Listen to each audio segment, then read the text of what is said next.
Welcome to Oklahoma Gardening. Today we look back as we visit the College of the Muscogee Nation and learn more about how they're using their garden to educate students and the community. We learn more about the Oklahoma Native Plant Network. And then we head to Oklahoma City to visit the garden at the First Americans Museum. Underwriting assistance for our program is provided by the Oklahoma Department of Agriculture, Food, and Forestry, helping to keep Oklahoma green and growing. Oklahoma Gardening is also a proud partner with Shape Your Future, a program of the Tobacco Settlement Endowment Trust. Shape Your Future provides resources for Oklahomans to make the healthy choice the easy choice. I love sharing with you guys the cool things that plants can do. We're back here at the student farm. I want to share with you a tropical plant that you might find in some Oklahoma landscapes.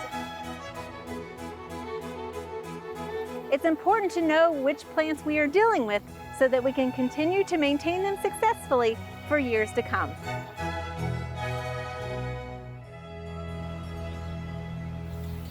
Today we are in Okmulgee at the College of Muscogee Nation, and joining me is Courtney Natseway, who is the Extension Educator here. And Courtney, thank you so much for inviting us here to your garden. So I love that with Extension you started with a garden. Of course, Let's talk about this garden here and what's the purpose of it. So this is our teaching garden here on campus. This garden is basically out here. It was built by students, and we just use it kind of to teach them different gardening techniques, to different pest management techniques, things like that. So you've got a lot going on here. It's beautiful, and I know this is fairly recent development, right? Let's talk about kind of the timeline of what you've done here. Yeah, so our extension program actually started in November, and then I started here in March. So when I started here, it was still cool season, so there wasn't a lot growing out here. And then, we started seeds my first week and transplanted them all outside, I want to say about May. So this is our first full run in the garden ever. Well, you're doing an excellent job, and your background is in horticulture, right? Yeah, I actually graduated from OSU with a bachelor's degree in horticulture. Okay, well it definitely shows you've got a green thumb. Let's talk a little bit about what you're growing in here and how it's utilized. Okay, yeah, so we have a wide variety of crops. I think this growing season we just kind of planted a bunch of different types of seeds and just kind of saw what would grow out here, what would do well. So we just have a lot of variety. We have fruit crops, vegetables, flowers, medicinal plants, gourds, pumpkins, things like that. And of course you're incorporating plants that are tribally important to you guys. So yeah, we have a lot of culturally significant plants. We have some tobacco, we have gourds that they use at the stomp grounds. We have different corn varieties, a lot of different corn varieties from different tribal nations. Because you guys have a corn festival, is that correct? Or? A lot of stomp grounds are doing their green corn festival now, or just wrapping them up. So okay, all right. For us as Muscogeans, we do have our relationship as the corn, maybe described as a tree of life for us, and then we honor this corn into our communities every year around right after the solstice, and we call it the purification process for the corn. We fast in order to bring it into the communities, welcome it. Don't touch any, don't eat any until after our ceremonies, and then that's when we can use it in all ways possible. So Courtney, tell me a little bit about how you're utilizing this with the college and the students. So it's obviously a teaching garden. We have students come out here and just kind of learn about gardening. We have work studies that work out here part-time. We have a lot of students that come out and volunteer. And I think, even students just come out and hang out. We have our environmental science club that we just started, so they kind of have their meetings out here and they'll come out here and play music and just kind of relax and hang out in the garden. So not only are they learning horticulture, but it's kind of their mental health space, right? Exactly, yeah. That's awesome. It's contagious once you start gardening. Yeah, it's a good spot to unwind after studying and stress of college and things like that, My favorite part about working out here is building community. It connects me to my culture.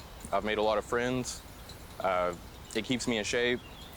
This is something that I've always wanted to do with my life, helping people. I didn't know initially how I was going to do that, but being out here, I see that this is the way that it's going to happen.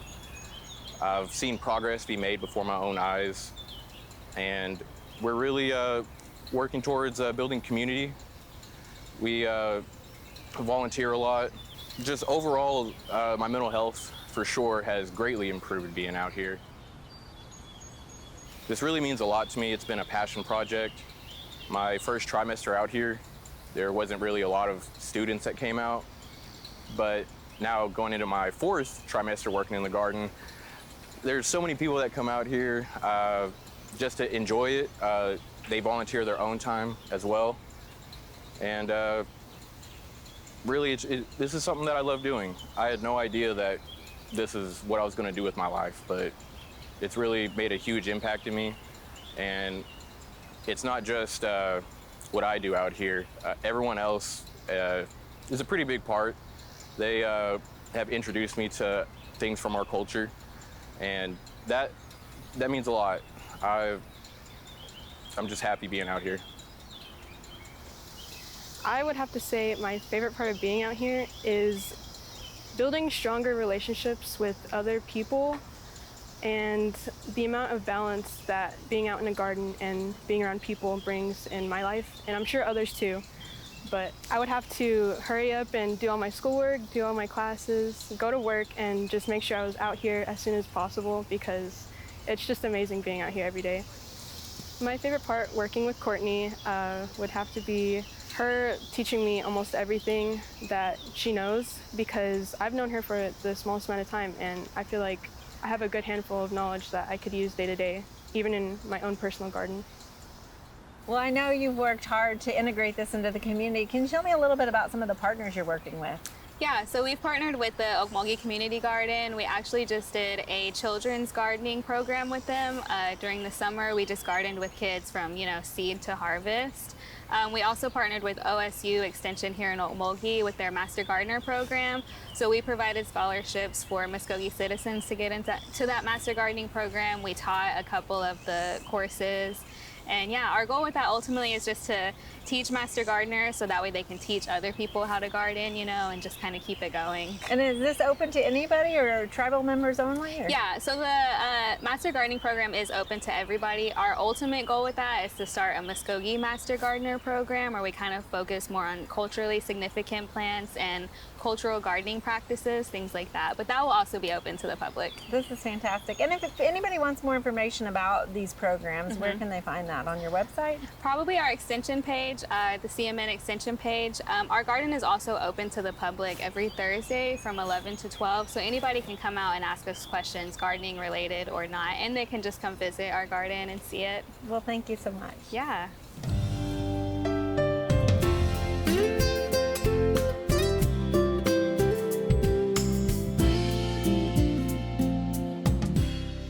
The College of Muscogee Nation just outside of Okmulgee, and joining me is Brandon Gibson, who is with the Yuchi Butterfly Farm and also the Tribal Alliance for Pollinators. Yes. Yeah, so yeah, you're a botanist, and we're going to talk about some of the pollinator plants that you have here, it looks like. Yeah, we got a lot of good stuff blooming right now, a lot of different color, which I like. So that's something that we factor in when we do a lot of these pollinator plantings, is that we want the widest swath of color bloom times.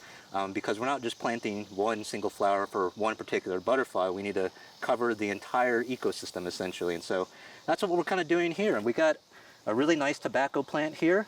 This is Nicotiana tabacum. This is a cultivated tobacco. It's an annual, and so it's an annual, but it acts pretty much like a perennial because of how many seeds this thing will produce. The thousands and thousands and thousands of seeds. So be careful where you plant it, right? Kind of, yeah. I like it a lot. But it's got so many tubular flowers, so that's going to be a great pollinator plant too. Absolutely. Hummingbirds go crazy over this, a lot of butterflies. I even see a lot of the leafcutter bees. They'll burrow their way into the top, and so they're even utilizing those flowers, the bees that don't have that long proboscis essentially, but they're still able to get nectar from it. I really like this plant, even though it's not technically an Oklahoma native. It's a really great plant for if you're a tomato gardener.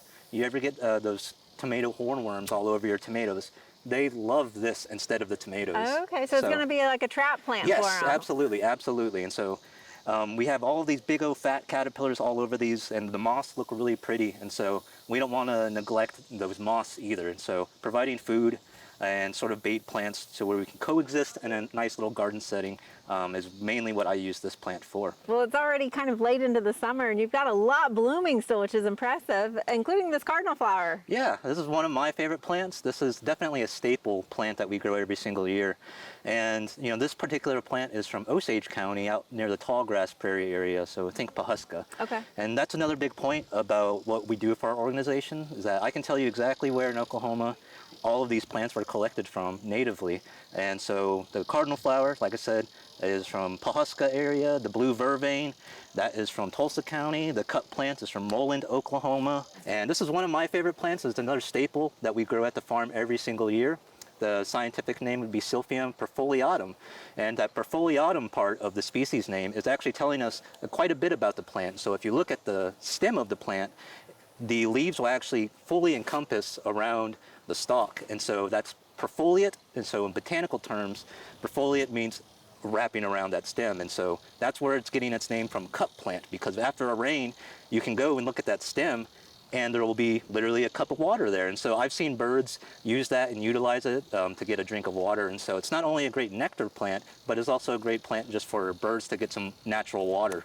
Right. And that's fascinating because a lot of times we think that a plant is just utilized for the pollinator aspect of it, but therefore it's holding water for them as well. Right, yeah. And so there's so many different great relationships between a lot of these native plants and the pollinators that is really easy to sometimes just walk by real quick. You know, looking at the tiny sweat beads that are pollinating the frog fruit back there, you know, they're utilizing those frog fruit flowers because morphologically they're not able to utilize something as, say, tobacco flower. And so it's important, again, to have not only different colors, but different sizes of flowers, because we're trying to service all of these pollinators, not just monarchs. Not that we don't love monarchs, but we can do a greater overall effort if we can encompass everybody in the entire picture. So absolutely.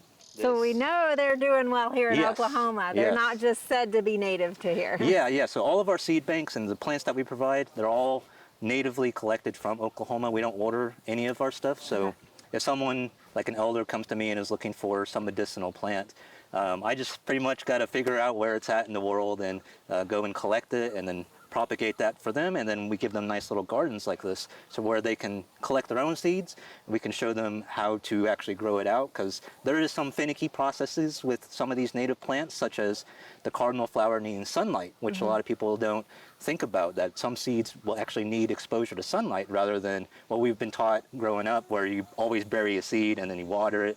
But some of these actually do need sunlight, and so during the end of this season, we're going to come through and spread out some more of this cardinal flower, probably spread some around the ponds around here. And so just trying to make this more and more robust, because it's a beautiful plant. I like it a lot. And this is just the first season, right? Yes. And so all of these were grown from seed this year. And so this is only probably about a month and a half, 2 months ago since we planted a majority of this stuff.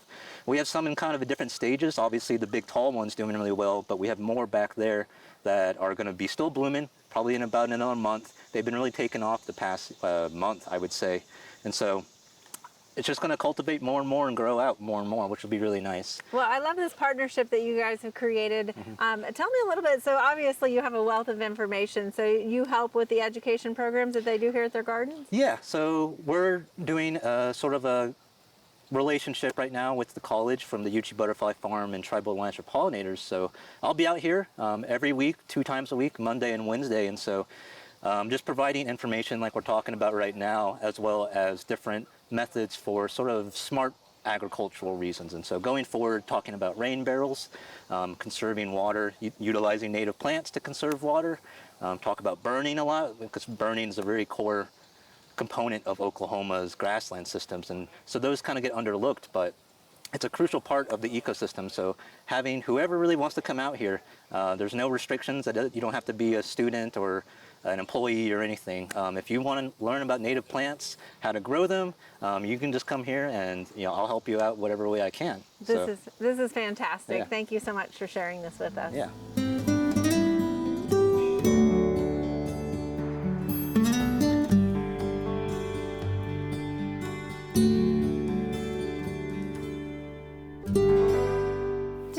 joined by Galt Ormiston, who is the co-president for the Oklahoma Native Plant Network. And this is a new organization, but thank you for joining us to talk about it a little bit. Absolutely. Glad to be here and have the opportunity for sure. So let's talk about this organization and who it's comprised of.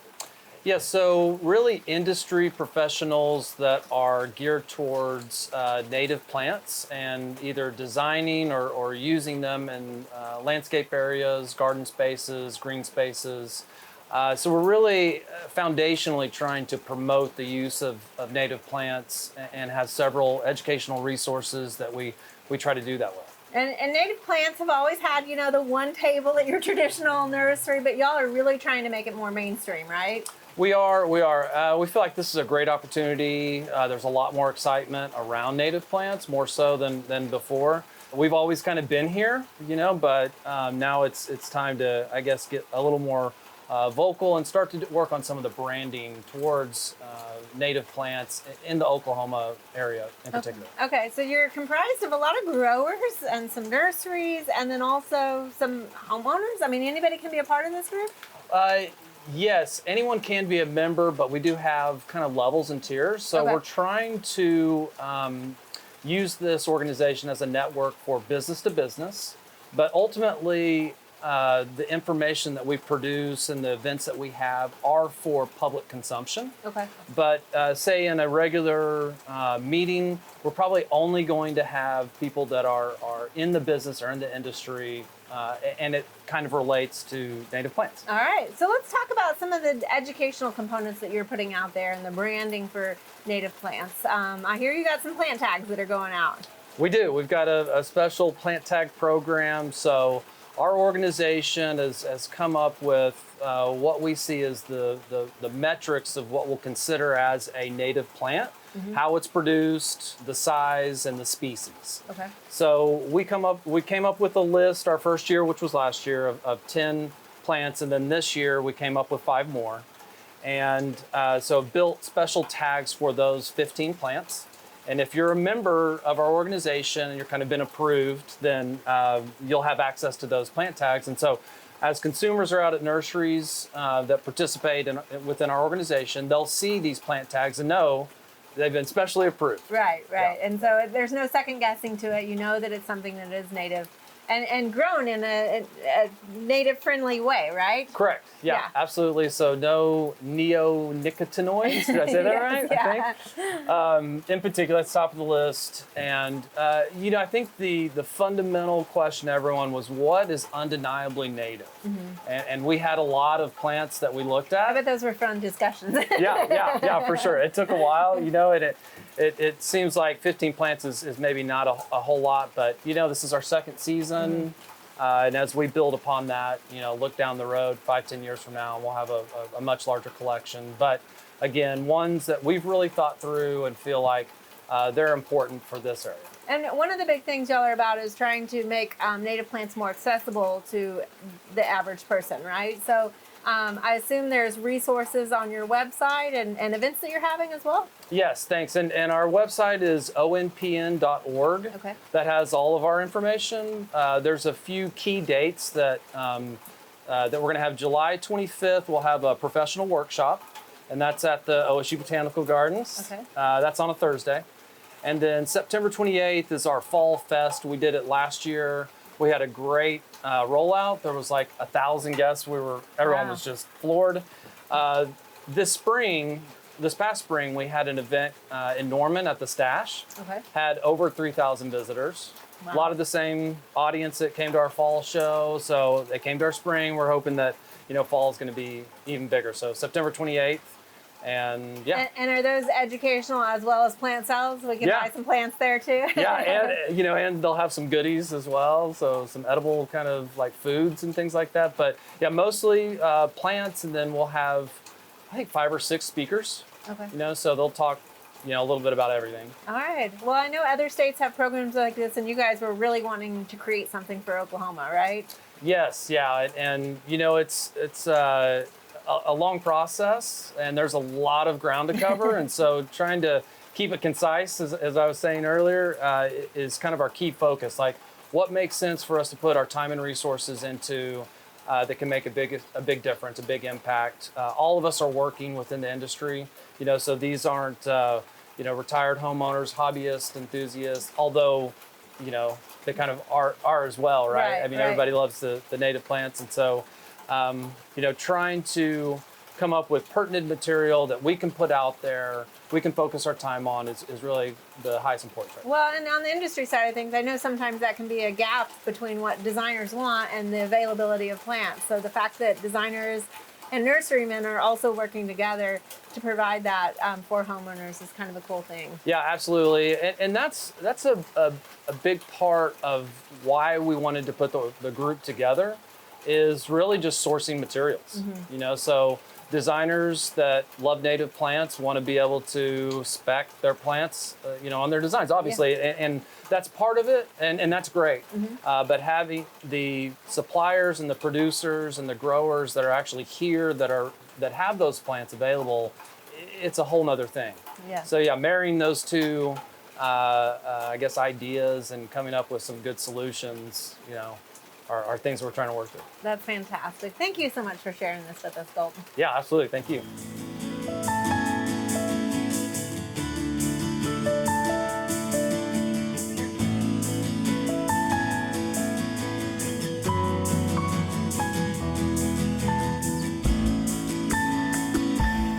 Today we're here at the First American Museum, and joining me is Chef Loretta Oden. Chef, thank you so much for inviting us out into your kitchen garden, essentially, but it's full of some really native yummies, right? Tell us a little bit about the plants we have here. Oh, absolutely. We have a lot of herbs, edible flowers. Most everything that's out here is edible, so that we can use it in the kitchen, on the plates, and all of that. A lot of things that have to do with our traditional foodways, like medicinal teas and to make tinctures and all of that.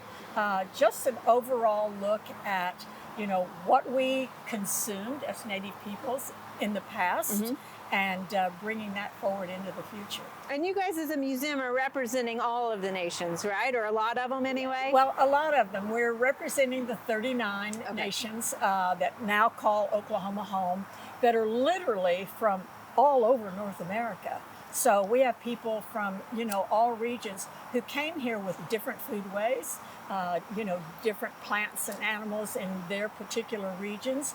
And we just kind of all got plopped down in old Indian territory. So we're just kind of making the best of that. And this museum is really so exciting. It's really an opportunity for us to tell the story in our own words. We're using a lot of wild plants. We're using a lot of plants that just kind of grow out in the yard.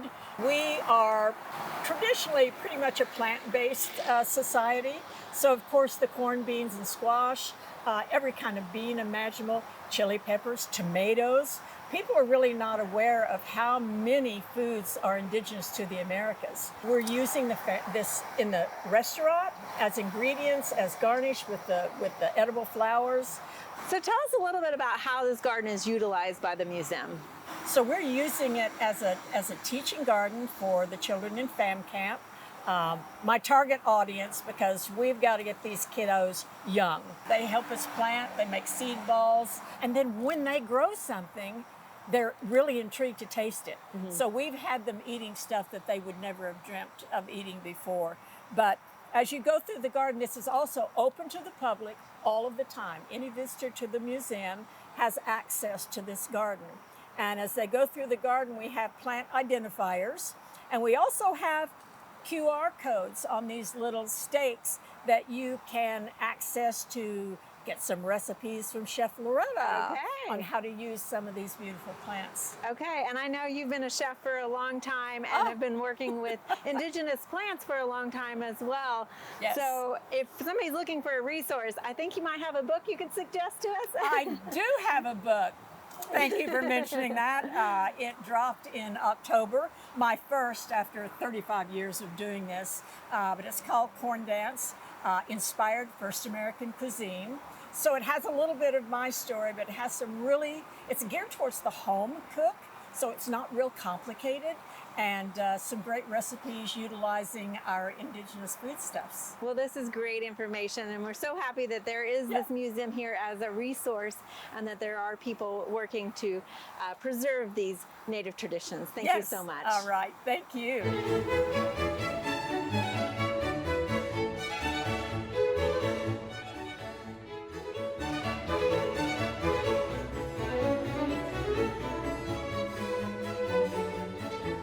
There are a lot of great horticulture activities this time of year.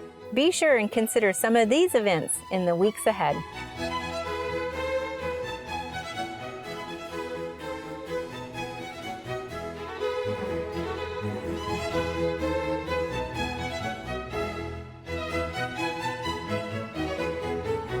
We finally got the rain we all needed. Join us next week as we learn about rainfall interception right here on Oklahoma Gardening.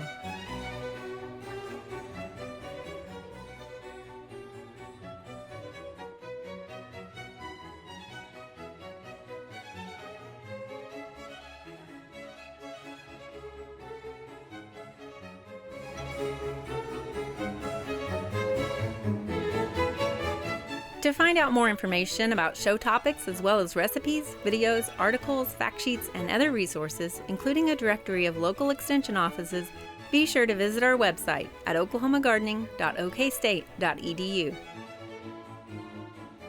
Join in on Facebook and Instagram. You can find this entire show and other recent shows as well as individual segments on our Oklahoma Gardening YouTube channel. Tune in to our OK Gardening Classics YouTube channel to watch segments from previous hosts. Oklahoma Gardening is produced by the Oklahoma Cooperative Extension Service as part of the Division of Agricultural Sciences and Natural Resources at Oklahoma State University. The Botanic Garden at OSU is home to our studio gardens, and we encourage you to come visit this beautiful Stillwater gem. We would like to thank our generous underwriters, the Oklahoma Department of Agriculture, Food, and Forestry, and Shape Your Future, a program of the Tobacco Settlement Endowment Trust. Additional support is also provided by Greenleaf Nursery and the Garden Debut Plants, the Oklahoma Horticulture Society, the Tulsa Garden Club, and the Tulsa Garden Center.